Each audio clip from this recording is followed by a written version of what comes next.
Hello बच्चों, हम 9th class के हिंदी के वर्कशीट नंबर 2 करेंगे। तो आज डेट है 7 अप्रैल 2021। यहाँ पर अपना नाम लिखना है और यहाँ पर अपने क्लास टीचर का नेम। तो आज हम पढ़ेंगे गद्यांश। तो गद्यांश को पढ़कर हम नीचे दिए हुए प्रश्नों के उत्तर देंगे। तो गद्यांश पढ़ते हैं। राष्ट्रीय अखंडता का तात्पर्य विभिन्न जातियों, संप्रदायों, धर्मों, भाषाओं और क्षेत्रों की विविधता के बावजूद एक राष्ट्र की भावना से है। किसी भी देश की ताकत और प्रगति के लिए सभी समाज और समुदायों के बीच एकता और सामंजस्य की भावना होना जरूरी है। यानी कि एकता रहेगी तो देश ही अच्छा होगा। यह एक देश में रहने वाले सभी लोगों के बीच आपसी संबंधों को मजबूत करती है। अगर उनके बीच एकता होगी तो उनके बीच जो संबंध होंगे वो मजबूत होंगे एक देश के लोगों के लिए। असल में राष्ट्रीय अखंडता एक राष्ट्र की पहचान को मजबूत करता है। राष्ट्रीय एकता एक मनोवैज्ञानिक प्रक्रिया व एक भावना है जो कि किसी राष्ट्र अथवा देश के लोगों में भाईचारा अथवा राष्ट्र के प्रति प्रेम एवं अपनत्व का भाव प्रदर्शित करती है। जो भी राष्ट्र है, देश है, उनके लिए लोगों में भाईचारा अथवा राष्ट्र के प्रति प्रेम, राष्ट्र के लिए, हमारे देश के लिए प्रेम, इन सब का भाव प्रदर्शित करती है। राष्ट्रीय एकता राष्ट्र को सशक्त एवं संगठित बनाती है। राष्ट्रीय एकता ही भावना है जो धर्मों, संप्रदायों, जाति, वेशभूषा, सभ्यता एवं संस्कृति के लोगों को एक सूत्र में पिरोए रखती है। अगर ये धर्म किसी भी धर्म के हो, संप्रदाय के हो, जाति के हो, वेशभूषा कैसी भी हो, उन सब लोगों को एक राष्ट्रीय ही सूत्र में पिरोए रखती है, बांध कर रखती है। अनेक विभिन्नताओं के उपरांत भी सभी परस्पर मेलजोल से रहते हैं, मिलजुल कर रहते हैं। हमारा भारत देश राष्ट्रीय एकता की एक मिसाल है। जितनी विभिन्नताएं हमारे देश में उपलब्ध है उतनी शायद ही विश्व के किसी अन्य देश में देखने को मिले। यहाँ अनेक जातियाँ हैं, संप्रदाय के लोग हैं, रहन सहन है, खान पान, वेशभूषा पूर्णतः भिन्न है, एक साथ निवास करते हैं, सभी राष्ट्रीय एकता के एक सूत्र में पिरोए हुए हैं। तो आप देखते ही हो हमारे देश में ऐसे लोग हैं जिनका रहन सहन अलग है, सबका खान पान अलग है, सबकी वेशभूषा अलग है।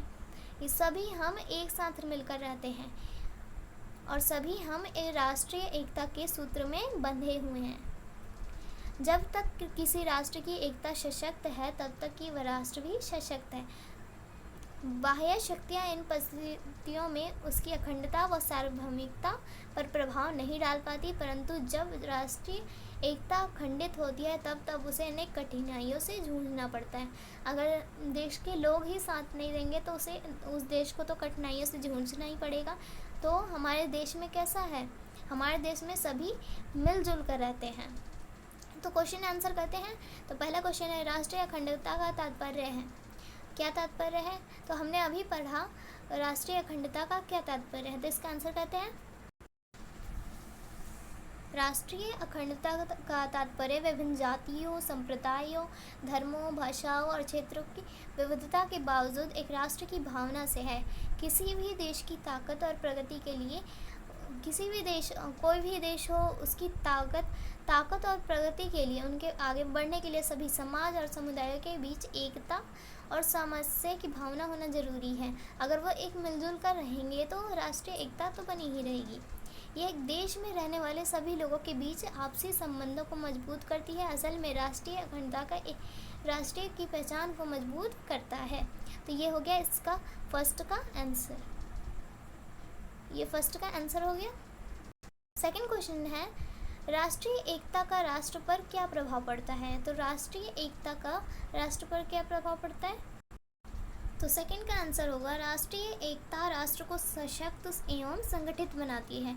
राष्ट्रीय एकता ही वह भावना है जो विभिन्न धर्मों, संप्रदायों, जाति, वेशभूषा, सभ्यता एवं संस्कृति के लोगों को एक सूत्र में पिरो रखती है, मिलजुल कर रहते हैं, वो एक सूत्र की तरह बंधे हुए होते हैं। अनेक विभिन्नताओं के उपरांत भी सभी परस्पर मेलजोल से रहते हैं। हमारा भारत देश राष्ट्रीय एकता का ही एक मिसाल है। तो ये हो गया सेकंड का आंसर। तो आप सेकंड का आंसर लिख लेना। अब थर्ड क्वेश्चन है, हमारा भारत देश राष्ट्रीय एकता की एक मिसाल है, कैसे? तो इसका उत्तर करते हैं। हमारा भारत देश राष्ट्रीय एकता की एक मिसाल है। जितनी विभिन्नताएं हमारे देश में उपलब्ध है उतनी ही शायद विश्व के किसी अन्य देश में देखने को मिले। यहाँ अनेक जातियां हैं, संप्रदाय के लोग हैं, रहन सहन सबके अलग है, खान पान अलग है, वेशभूषा अलग है, पूरी तरह से भिन्न है। एक दूसरे दोनों लोग जो भी हैं वो सब पूरी तरह से भिन्न है, एक साथ निवास करते हैं, एक साथ रहते हैं, सभी राष्ट्रीय एकता के सूत्र में पिरोए हुए हैं। जब तक किसी राष्ट्र की एकता है तब तक वह राष्ट्र भी सशक्त है।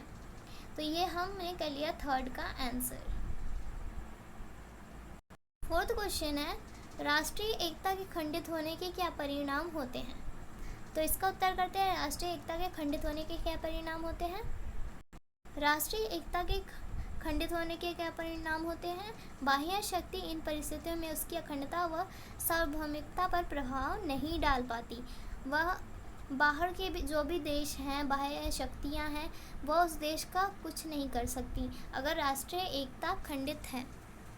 और फिर फिफ्थ क्वेश्चन है, उपरोक्त गद्यांश का उपयुक्त शीर्षक लिखें।